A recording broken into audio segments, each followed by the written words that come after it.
If you take a person who's not exercising at all and compare them to a person who is doing 3 hours a week, the person not exercising has a 15% higher chance of death. And so like any habit, I think it's helpful to start small. So, it might be, hey, what if I just do 10 minutes of something each day? That's probably an easier pill to swallow. What if I start at 5 minutes per day? You can work out as much as you can. You can eat as healthy as you want.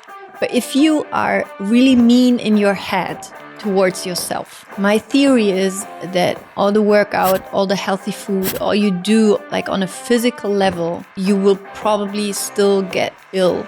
If you constantly speak to yourself in a way that is negative, I don't believe it's possible to be really happy. Is there something we can do as a training kind of for our mind to get out of that and to be kinder towards ourselves? There was an exercise that was suggested to me by a therapist that in a very short period of time had a profound impact.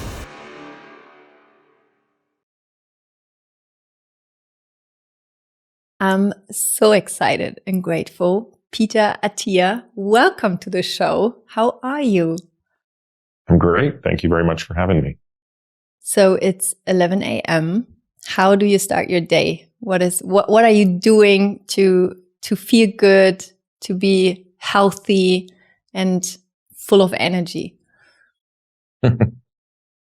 Well, I woke up to the sound of one of my kids having a meltdown.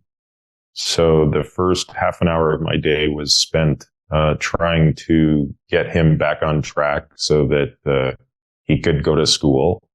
What do you do to get your kid back on track when he has a meltdown? I have 2 kids, so I know what you talk about. It sounds silly, but honestly, I think once they start really spiraling out of control, I think just kind of hugging them, giving them a lot of affection and not, trying to discipline them does much more to sort of calm down their limbic system. And then you can sort of, deal with them rationally after the fact. So the challenge, of course, is making sure that as they're acting out, you do your best to not escalate with them, which, I think luckily between me and my wife, I would say we're successful like 80% of the time in doing that. So unfortunately, not an uncommon phenomenon because we have 2 young boys that fight a lot. So anyway, they kind of wind each other up. I think this is so important what you just said, because I think one of the most important thing as a parent is to be emotionally available towards your child and not get emotional yourself while your child is getting emotional. You just published here in Germany your amazing book, Outlive. And one of the concepts I think where you're also really famous for is the differentiation between how long you live, so your lifespan, and your health span.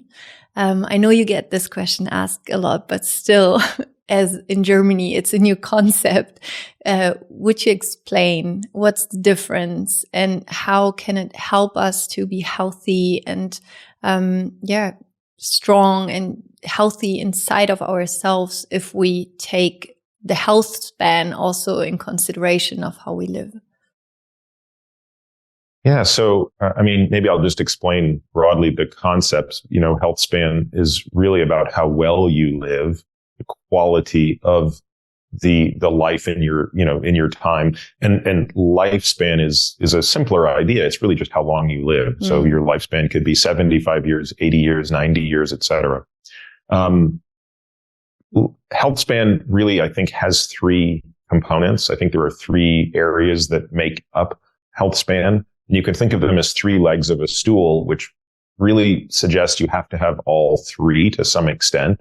And I think if you've lost 1 or 2 of the 3, the stool is a little wobbly. So the 3 are physical.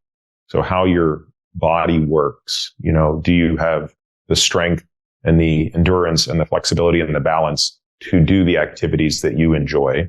Now, different people will very much have different standards for how much physical capacity they need to enjoy their life. So it's not a one size fits all, but I believe that everybody should be mindful about what it is that they want to be able to do physically. The second one is cognitive.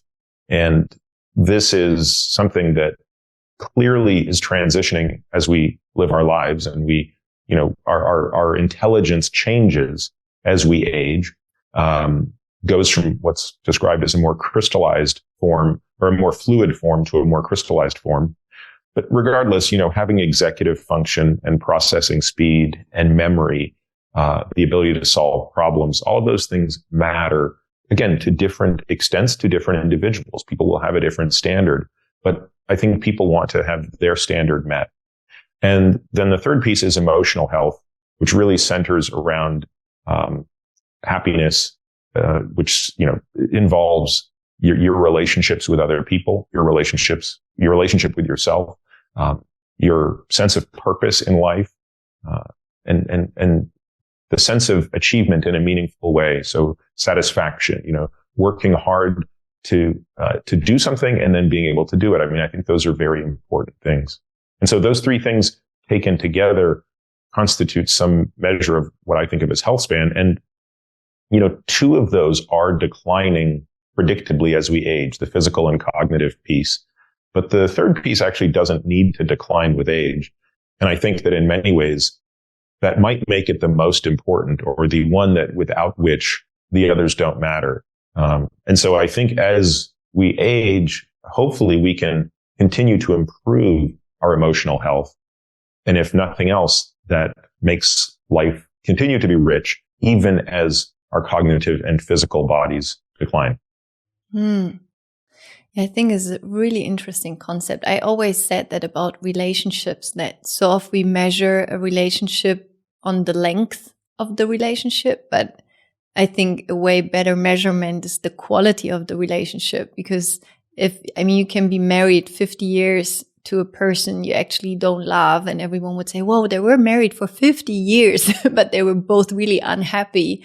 So what is the quality then, right, of the relationship? Instead of maybe being with someone 2 years, but you really grow, you really foster each other. So maybe this is kind of the same for health, right? To really look at the quality you have in experiencing your own health and how you feel. What do you think about therapy and getting help because I think from my experience that almost everyone has some sort of trauma, maybe with a big or a small T in front of it. What do you think, and how far can us help therapy and introspection from someone who helps us to ask the right questions and to help us see the state we are, like to help us see the autopilot we are in all the time and how to get out of it? What do you think from your experience, in which extent is helping therapy, for example, to get out of the state of being alert all the time?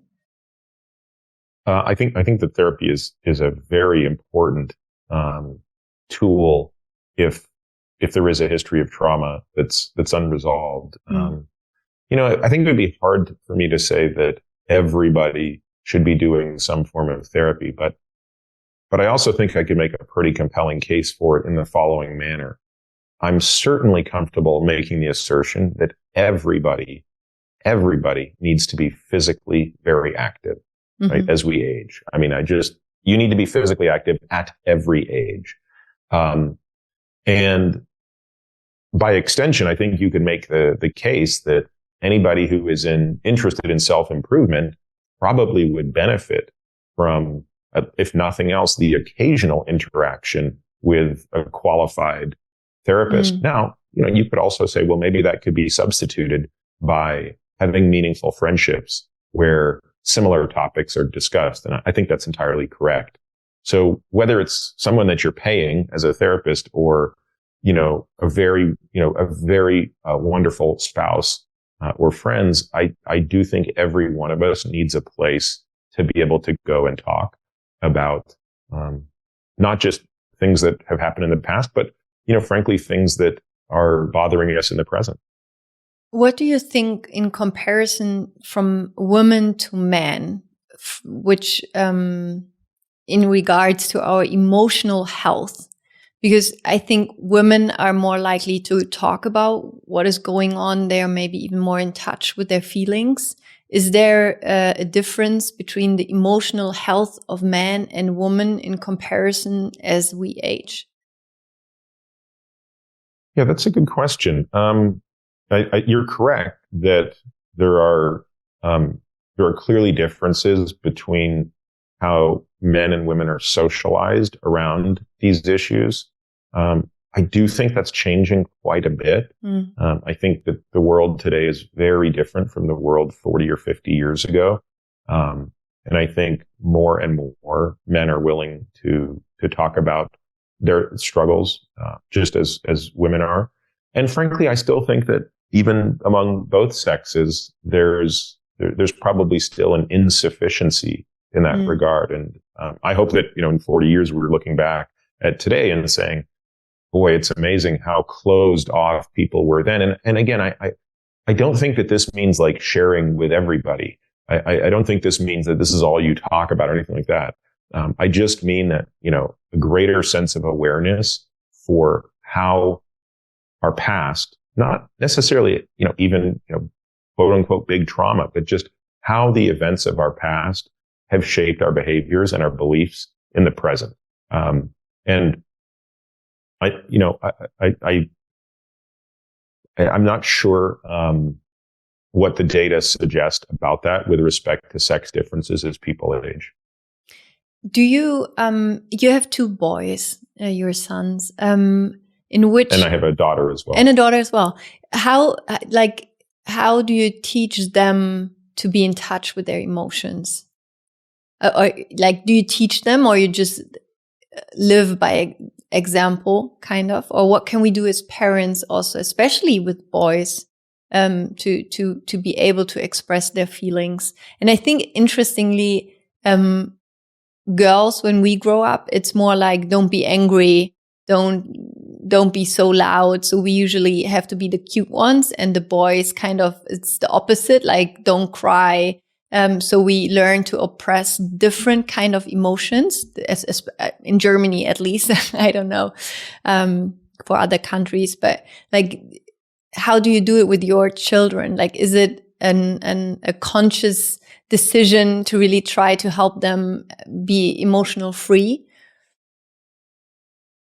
Well, I do think that, as you said, probably the most important thing is what you do more than what you say. I think that regardless of what a parent says, if they're doing the opposite, it doesn't matter. If you tell your kids 50 times a day, don't smoke, and you're smoking, you might as well be saying nothing. So I think actions speak a log order, more volume than words. I think that one of the things that is helpful is when your kids are upset, is trying to understand what the emotion is beneath that. So, for example, it's not uncommon for our boys to behave in a way that's consistent with anger. But, the question is, what are you angry about? Do you feel threatened? Do you feel frustrated that you're not being listened to? Are you afraid of something? And that doesn't necessarily diffuse the situation quicker, but I do think it plants the seed for a wider emotional vocabulary.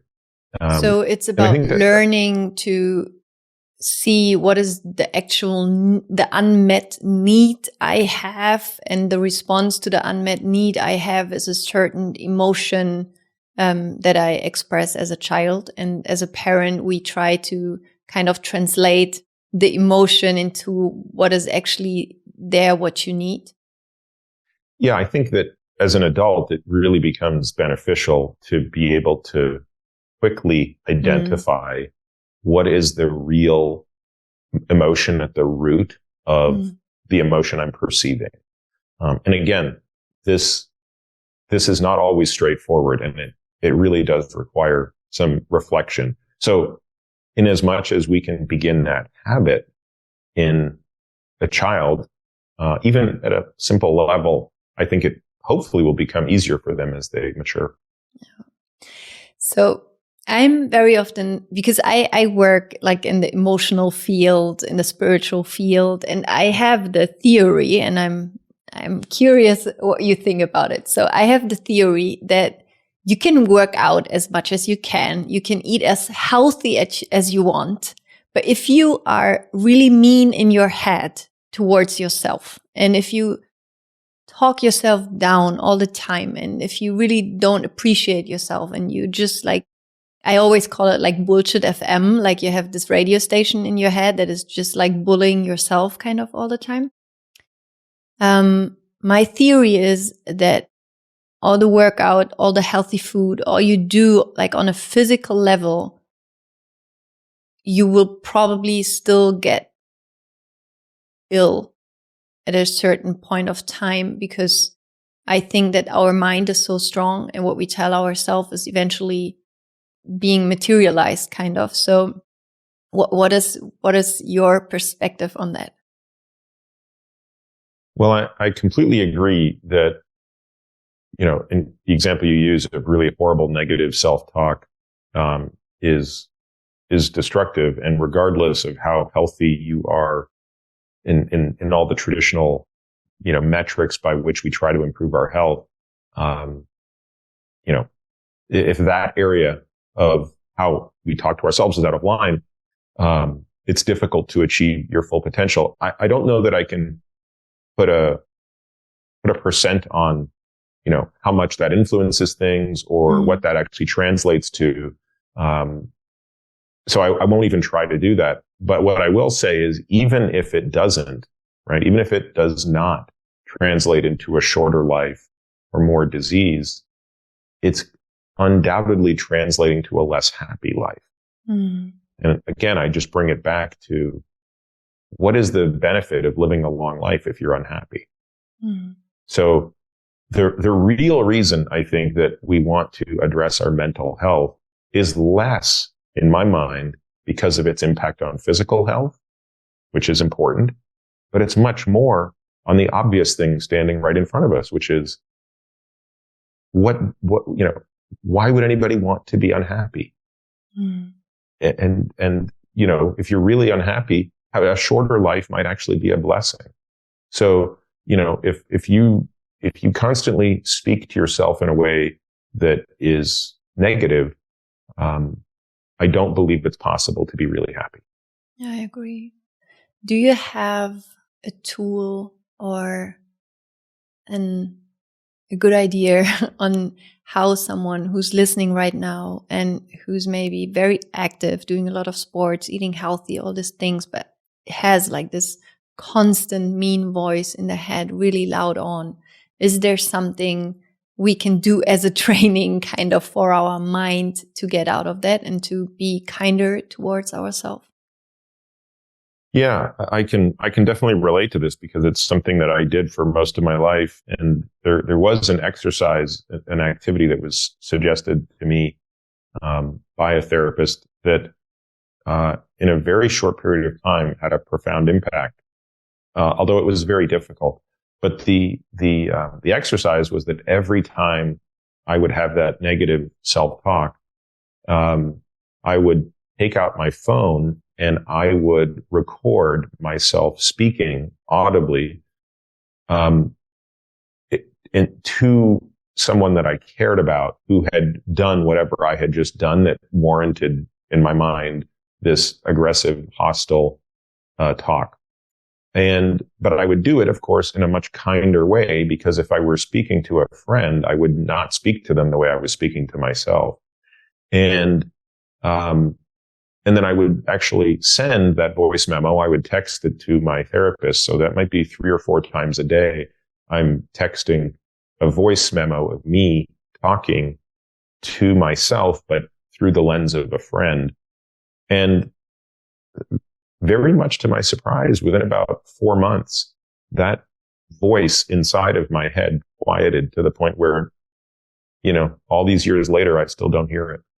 Wow. So it's like kind of,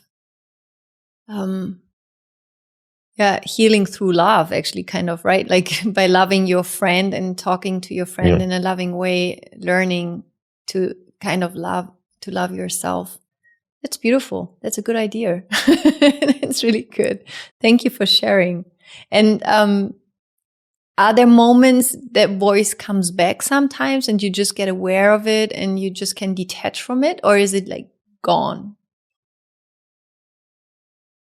I have to be honest with you. It really, I just don't know the last time I heard it. Wow. So when I make a mistake, if I drop something and it breaks, like I want to be clear. It's not that I won't get angry if something happens. Sometimes I do, sometimes I don't, but it's never directed inward, right? It's like, oh, I can't believe there's a mess that I have to clean up and I'm late, blah, blah, blah. Like, I think that's a totally normal response, but it's not, how could you do this? You idiot. You need to be more careful. Like, it's just not a self-critical voice at all. And again, I find that so surprising. I find the plasticity of the human mind, even at my old age, to be really remarkable. So we can change. I would say this is at least one compelling example of that.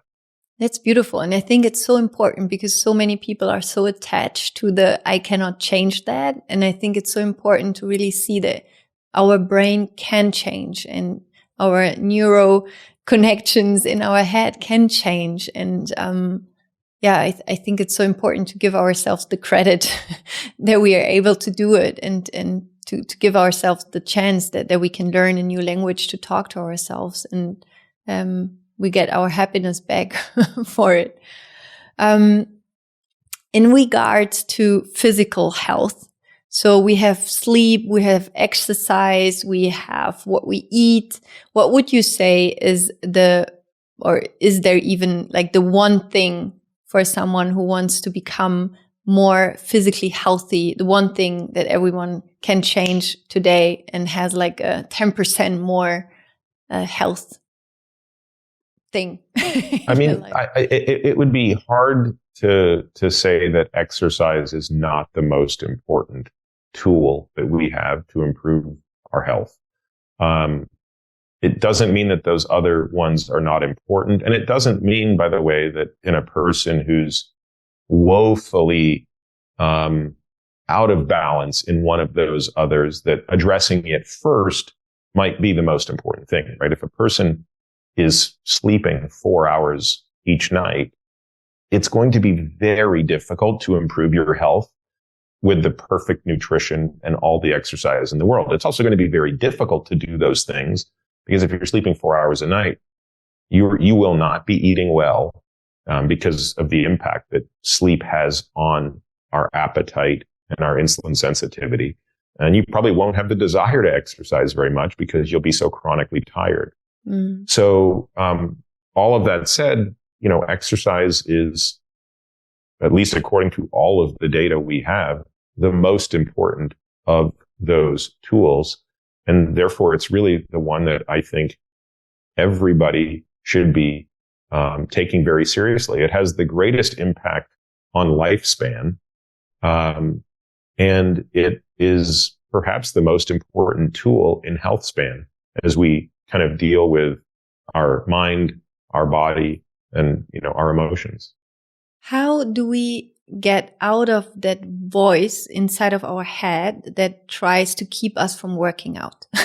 Because I know so many people, we all know it's good to work out, but we have all this voice. When we come home from work, we just go, oh, there's the couch. Okay, just 20 minutes I lay down on the couch.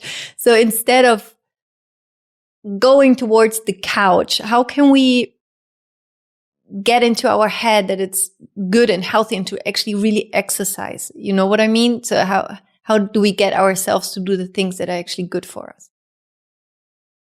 It probably comes down to several things. Obviously, exercise is a habit. And so like any habit, I think it's helpful to start small.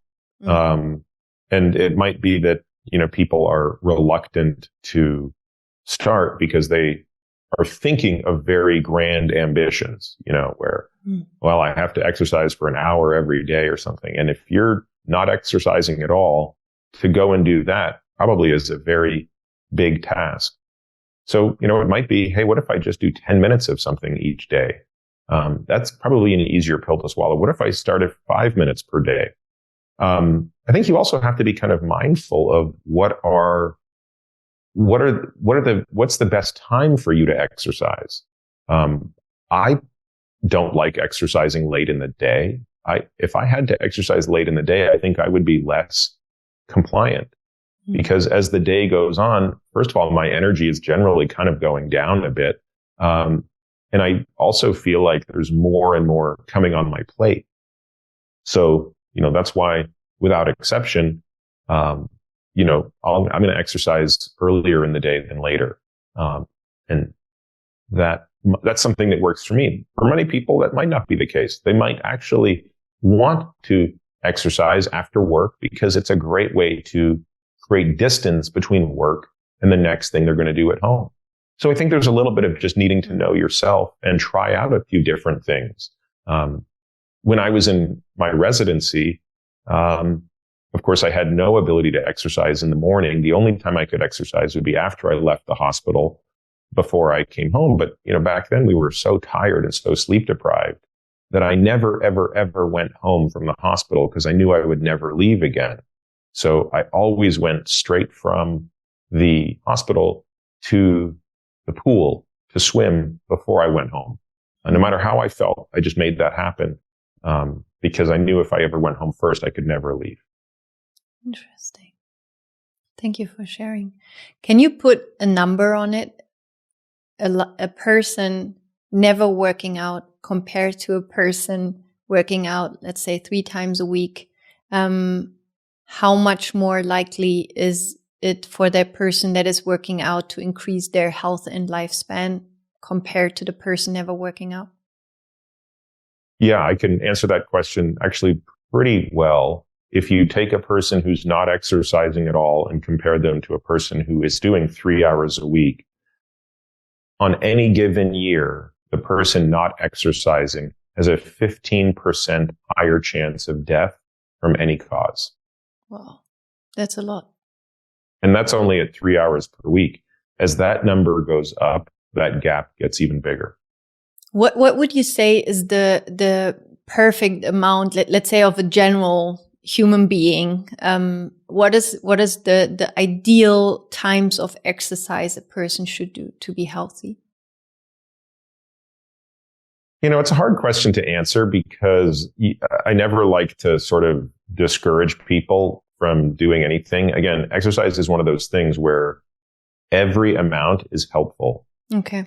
But if you're really saying, well, where would I tap the most potential? Yes. I think by my math, it's hard to imagine almost hitting the asymptote of where it really maximizes in benefit under about 8 to 10 hours a week. Wow. Yeah. I mean, that really speaks to how much potential is there. Yeah. And also it speaks to how much exercise involves. I mean, part of that training has to be strength training. Mm-hmm. Part of that training has to be cardiorespiratory training, and part of that cardio needs to be low intensity, and part of it needs to be higher intensity. So, I just think that it's going to be hard to achieve, 80 to 90% of your maximal capacity under 8 to 10 hours per week. That's super interesting. Thank you for sharing. I think that's good motivation to get some exercise done. So the last question is a question I ask all of my podcast guests. So imagine you have like a really long lifespan. You have a really good health span, and one day there will be the last day of your life. And by coincidence, I will be there. And I will tell you, well, today is the last day of your life and everything got deleted. Your book is deleted. Your podcast is deleted. Nothing is there left. But I do have a white sheet of paper and a pen, and you could write 3 things down that you would like people to remember to live a healthy life. What would you write down? I don't know. I'm going to change the question a little bit because if you told me it's the last day of my life, I don't think I'm going to care at all about anybody besides my children, my wife, who hopefully is still alive, my grandchildren, and I would not waste any time writing anything on a piece of paper. That's a good answer. Maybe that is actually what would be the answer. Yeah, so thank you. Thank you for sharing. Thank you so much. So Outlive, your book is now available in Germany. Thank you so much for writing it. I wish you all the best, all the health, all the love, everything that keeps you happy and healthy and hopefully for a long time with us here on this planet. So thank you so much for your time. And hope to see you soon again. Well, thank you so much for having me. It's exciting to be doing a podcast.